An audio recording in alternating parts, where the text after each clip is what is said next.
Welcome to the Mobile Games Playbook in association with Liftoff. Join us as we uncover the latest trends in user acquisition, monetization, and mobile game design. Hello and welcome to the Mobile Games Playbook. Thanks for tuning in for another episode. This is a podcast all about what makes a great mobile game, what is and isn't working for mobile game designers, and all of the latest trends. I am your host, John Jordan, and joining me today, we have two experts who are going to be talking about as I see it, the two sides of the coin of mobile advertising. So we've got plenty to talk about, and we have with us Kenneth Wong, who is the Senior Director of Ads Revenue at Scopely. How's it going, Kenneth? Pretty good. Nice to be on this podcast. So looking forward to chat about all things industry related. And you're on the ads revenue side of things. So can you give us just a little sort of snapshot of what that entails? So I manage the day-to-day operation for all the ad related items for Scopely, and so we have all this sort of different kind of like ad format in our game. So there's a lot of things, both in-house and external, in terms of communication that I manage, like, partner relationship and internal partner relationship as well. So that's a lot of things that we can go over in this podcast. Good. And I guess the other side of the mobile ads is user acquisition. So building out your audience, and talk about that. We have Yimin Gu, who's the Director of User Acquisition at Scopely. How's it going, Yimin? Hi, John. Hi, everybody. I am Yimin, and I'm the Director of Performance Marketing, as we recently rebranded our team from User Acquisition. So I'm leading the Performance Marketing team on the social side of the games for Scopely. Super excited to be here and looking forward to chatting more about everything on the audience and growth side. I think the mobile ad sort of scene has been been around for as long as the mobile gaming scene has been, but it seems to be from very much from an outsider perspective looking in. It's one of these things that is sort of constantly changing, and I guess most people know it's gone through some pretty big changes in the last sort of 2 years. So plenty to talk about there. But I guess as a sort of very sort of headline thing, you both work at Scopely, certainly one of the most successful mobile games companies over the last 10 years, I think. Very successful over the last decade, and still growing fast with a big acquisition from Savvy Gaming, announced still fairly recently. So I guess the best is yet to come for Scopely. But we're not talking about Scopely per se. We're talking today about these sort of ideas of sort of performance advertising and ad revenue. So what do you want to sort of break down? What does user acquisition has changed a lot recently. Where do you think we sort of are at the moment? Where are the what are the things that you focus on at the moment that may be a bit different from what we saw a year ago? Yeah, well, I think the industry is just an ever constant changing, kind of evolving space, and with it, of course, UA strategies and channels are changing too. In my opinion, the UA landscape as a whole is adapting to two main shifts. One is the way how people consume content, and two is how the advertising ecosystem changes. For the first part, for example, like now, I think our audiences are more used to consuming content in different ways, like they are watching short form videos more and consuming influencer content a lot more than before as well. And our side, this has led to an expansion of marketing channels. I think a lot of the performance marketing teams are now leveraging more like influencer marketing or influencer performance marketing more.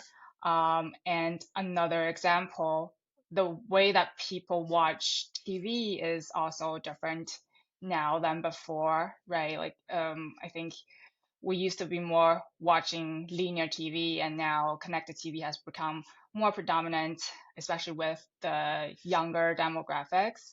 And with CTV now become more attributable and also a more versatile kind of media platform, it's also becoming a more leveraged media for performance advertisers.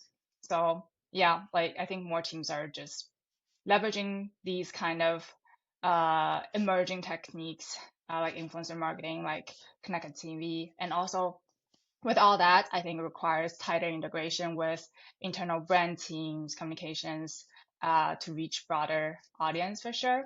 And to my second point, with the change of the advertiser ecosystem, I think, for example, everybody knows about it. There has been so many changes around data privacy regulations, which has led to the rise of like contextual advertising strategies that rely on content and user behavior more than like personalized targeting.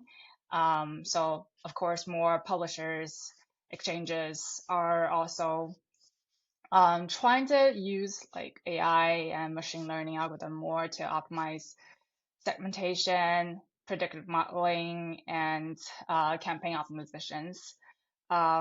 But yeah, overall, like just to stay competitive in this industry, we just have to, I feel like, stay on top of all these newer emerging trends and challenges. Yeah, as of now, I think we're like a lot of teams are taking advantage of new marketing channels and leveraging AI a lot more than before to acquire new users and drive success. Yeah, but we'll just have to be very adaptive in this market.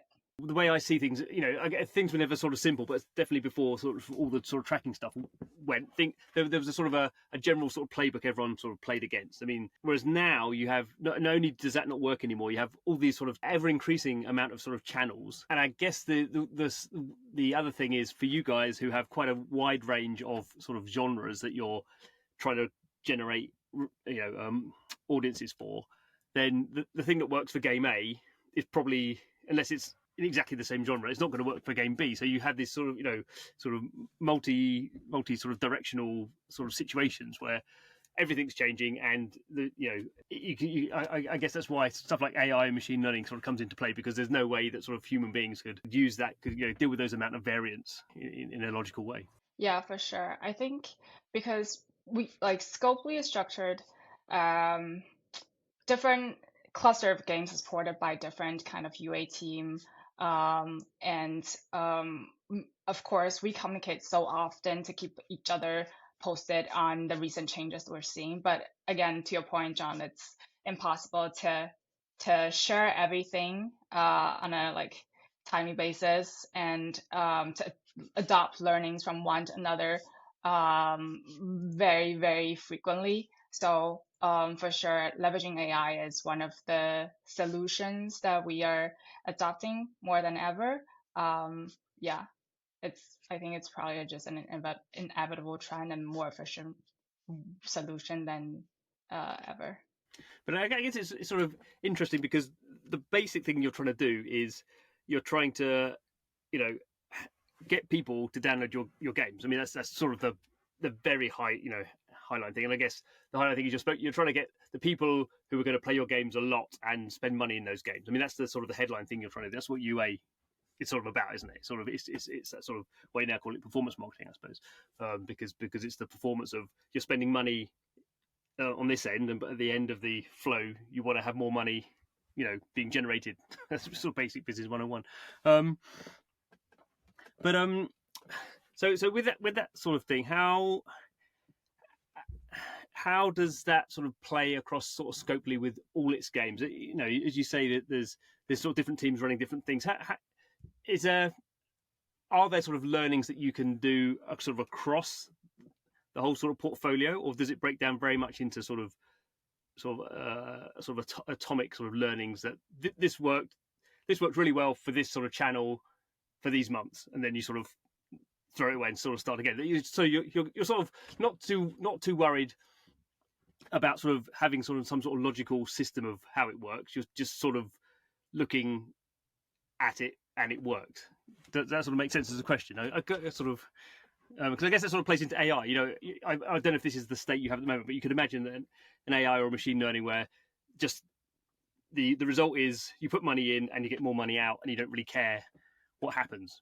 Or do you care what happens? Is that sort of part, do you think, of your expertise, that there is that sort of market knowledge that you have that can sort of influence the system. Yeah, I think there are definitely things that can be applicable from one to another, but the reason that we now have to leverage AI more than ever is that like we want to create more customized experiences to our audiences, right? And we also want to create more cohesive experiences for our players. Our goal is not to just have them download the game. It's, as you said, play the game, engage with the game, and in the end, probably monetize in our game, right? To achieve that, then we'll have to make sure that our users they have expectations when they see our ads, and then when they land into the game, they see that the game actually achieve their kind of expectation, and then they stay within the game, retain in the game, and continue engaging and monetizing in the game. That's our goal. And for that, we'll have to do a lot of more customization, which is for sure a lot of effort on across different teams. We work so closely with our creative team. We work so closely with our product team, all that. So yeah, for sure, it is not just like once we do it and it can be applied to all kind of strategy. It's more like catered and bespoke kind of strategy per different games. I don't know how much you can say about this, but I was reading an article a couple of months ago, and it was just about actually last month actually. And it was about for the real certain types of games, and the amount of creative they were generating was just like thousands and thousands of ads. I mean, it was just like absolutely incredible now that the sort of the workflow required to create the ads to fit all these channels was almost becoming like game development in of itself, in just the amount of work that was sort of required from art teams. But I guess AI sort of solves that as well, does it? Or maybe maybe it doesn't, I don't know. Yeah, I mean, I think like generative AI is now also becoming a more leveraged tool in performance marketing as well. I've seen it being applied to a lot of creative production processes, especially with more like simpler kind of assets like iterations or adding like voiceover or having some simple localizations. So it definitely has provided a lot of value. But again, I think like right now it still needs a lot of more manual human inputs, and for more complicated projects, I think we still need to rely on our internal amazing creative team to produce the assets and cater this more customized experience for our users. Going back to my sort of AI solves it all, one thing that could do if that was not bounded by sort of your manual input is obviously it could come out with sort of ads that were really successful or really sort of successful in terms of driving audience, but they were not coherent to your game. And I guess in the industry there's always been people who've sort of made up ads that had nothing to do with their game, which which obviously works really well, but equally that's, I guess, from a reputation point of view, that's not something that reputable companies like Scopely want to get involved with. Yeah, absolutely. I think we all know what type of ads you're talking about, and we've probably seen them like 100 times. That's exactly like why we need to still have human input into all these kind of content. Having some core value, having brand enforced is definitely very important in all the messaging that we deliver to our audiences.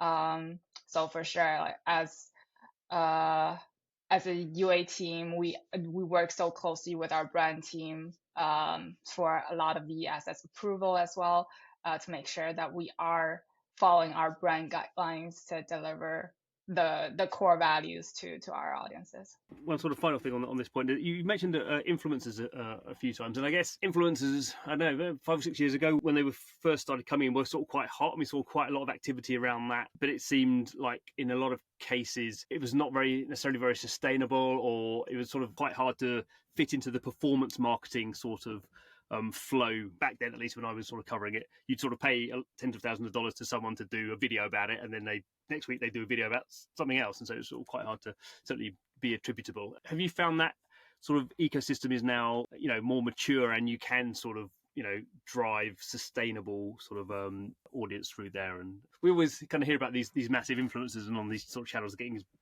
bigger as ever. But I sort of wonder now whether sort of we have this situation where there's a lot more smaller influencers who may not give you scale, but if you can sort of handle a lot of influencers, then that sort of gives you a lot of scale in a more coherent way than maybe some of these very top end expensive ones. Yeah, I think like whenever that there's a new trend in the market, we need to give the audience some time to educate themselves, right? Like I think over the past few years, our audiences are now more used to watching those influencer promoted content now. They understand more that this is how influencers make their lives, right? And as long as I think the promoted content is more smoothly embedded into their contents, then I think it's probably a much better advertising to the audiences.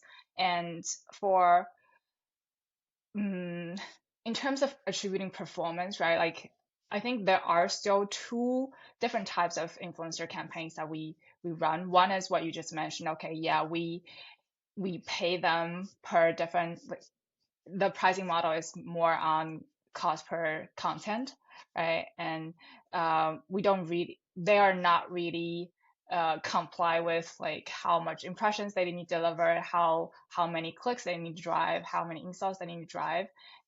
So we still view those kind of campaigns more like brand awareness driven.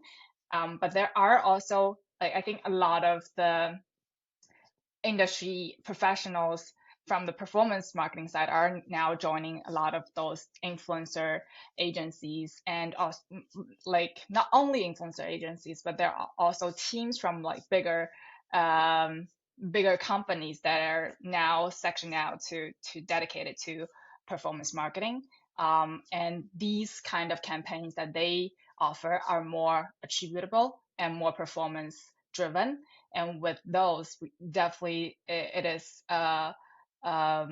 much better fitted kind of type of campaign for performance marketing. Certainly, journalists are always thinking of things happening all at once, and as you point out, it does take a surprising amount of time for the audience to get educated in how these things work, and I guess for the industry to sort of grow up, and certainly when it comes to things like being able to sort of attribute audience to different influences, that does take much longer than we think. Okay, that was good. That was a good overview of sort of where we are on the performance side. Thank you, Yimin. And Kenneth, you've been very patient there.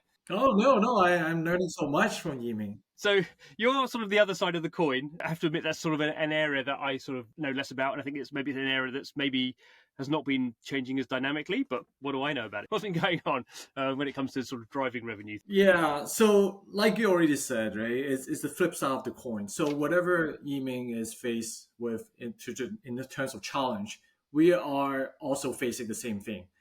Primarily the first obviously is privacy, right?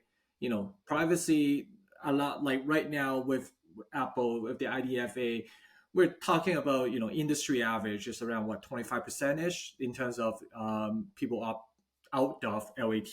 So there's a lot of people that we're not able to serve targeted ads, and it is a very chicken and egg thing, right? People always like, hey, I don't want to share my info, but at the same time, why are you showing all these irrelevant ads?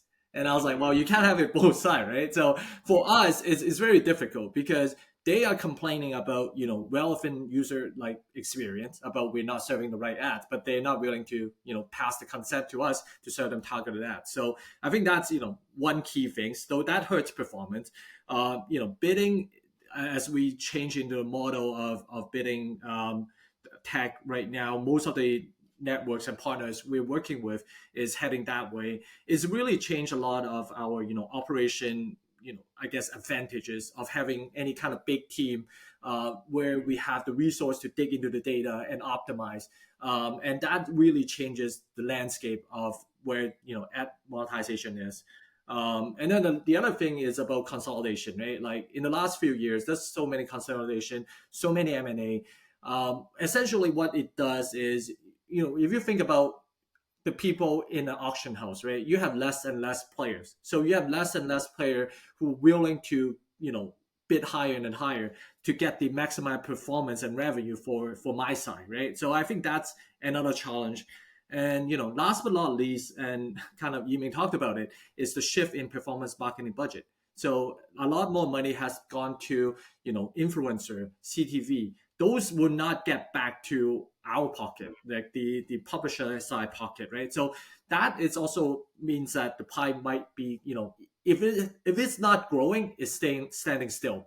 So you add all these factor into it, we're definitely not in a the rosiest place. The huge growth that we've seen in the 5-6 years ago, it's sort of gone. So how was essentially what we're doing is kind of keep things afloat, and how do we look forward to the next big things that allow us to have the next growth. Has that sort of influenced, that sort of slowing down? Do you think that sort of influenced the sort of types of games, not maybe that Script is making, but sort of generally in the market? Because obviously, if there's a big growing way in which you can generate ads, money, revenue from ads, then developers are going to be like, right, let's do more of those sort of things. So do you think there's been a sort of switch more towards, right, let's really focus down on in-app purchases? Yeah, I always think so. Yeah, definitely. There's just shift in terms of, if you think about maybe 3-4 years ago, the rise of hyper casual, right? And where the state of that genre is right now. It's not dead, because we still very much need hyper casual, because it fuel the ecosystem. But at the same time, you see less and less. It become more and more difficult. And you hear like story about Loving trying to sell, Lion Studio, and that's one of the reason why that space might not be as, I guess, high growth as other genre. And there is always the preconceived notion that, at least for the developer side, that it's easier to convert people than showing them ads, because they are developer at heart, right? Like they want to make AAA titles, they want the user experience, they want, like, ads is evil, ads is bad, like you don't want to show any ads unless I have to, kind of thing. So I do think there is a trend. It is a common struggle with a lot of my friends in the industry as well, to pitch ads within internally as well. Do you think, we were talking about sort of education around sort of the the ad model for influencers? Do you hold out any hope that sort of education around sort of gamers will mean that these opt-out rates sort of change significantly, or is that just yesterday's model now? Yeah, I would say so. I mean, we just have to find a new way to adopt these new rules, right? And I guess that's a fun thing, about being in this industry. You're never at a plateau. Like you're never at a peak where the mountain is like, hey, I'm ready to retire. Like just sit still and just let things go. There's always new rules, new policy, new regulation that throw into the mix to make our job more difficult or more exciting. It depends on your half full, half empty kind of guy, right? So I think we're adapting. We're at a stage of how do we get new format into the game that talks about, better user experience, less invasive, but at the same time is additional source of revenue. I think there's might be something on the horizon about that, but we'll have to wait and see. It's not, our industry sometimes doesn't move as fast as I wanted to. But it's sort of in some ways ironic that the big sort of battle that was won was incentivized ads in games, which, from all the data I saw, most gamers love those. They'd be like, "Can I have more ads? Because they give me the things that are in my game." And it's sort of ironic that sort of ability for gamers to love ads has sort of now been sort of taken away from them, and they get these ads they don't want to see, and they're not so valuable, so they don't get the same incentives. It's sort of, it was absolutely, from your point of view, I'm sure it was absolutely the wrong thing to break on that. The fundamental of the system, if you think about rewarded ads, opt-in ads, it's still correct, right? It's that the privacy itself, I think it goes back to platform education. I have discussed it with Google recently, and it's like, hey, what are you guys going to do? Like, because, soon they would follow, Apple route in terms of removing the first party data. So, like, are you going to be as strict as Apple, right? Because that essentially is one of the reason why my side of the coin is have more challenges than ever before, right? Because it's about, if you look at the pop-up and say you have all these small text, and the next thing you see is ask app not to track.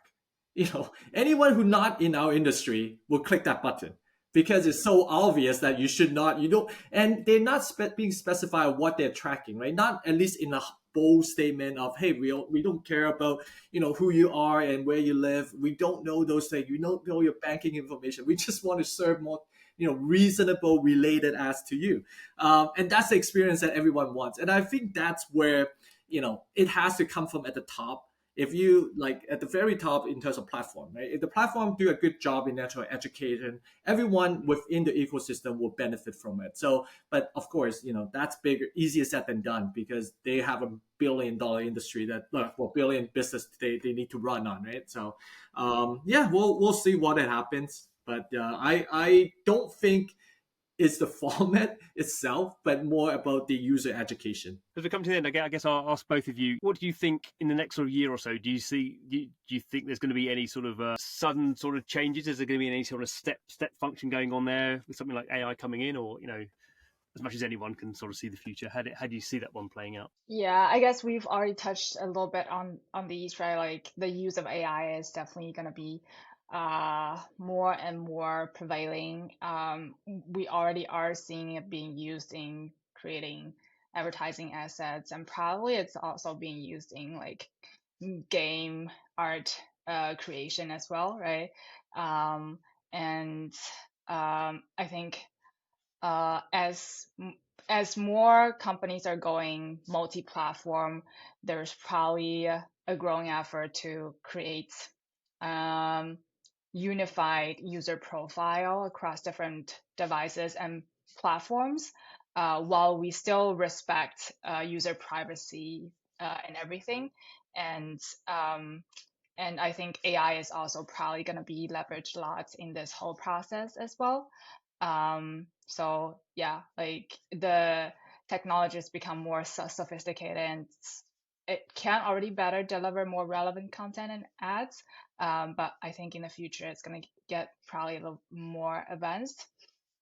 And yeah, I think as Kenneth mentioned earlier, like we've seen a lot of M&As in the industry in the past years, and now there are a few bigger players in the market. And to this whole hit topic about more ethical and sustainable advertising practices, right? I think we need all stakeholders in the space to collaborate more, and together maybe we would be able to work towards establishing some better practices for user privacy and data management. Yeah, but like I think it's all my personal perspectives into the future of mobile UA, but the industry is just so dynamic, and it can be influenced by a lot of unexpected events and new technical breakthroughs that we currently don't know, right?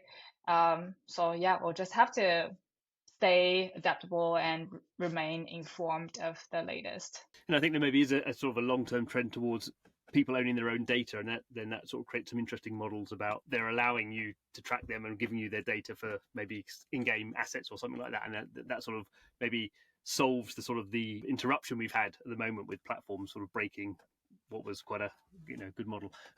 Kenneth, how do you see the next year? We're definitely in the year of transition, right? So we're definitely trying to understand, what the new world is going to look like.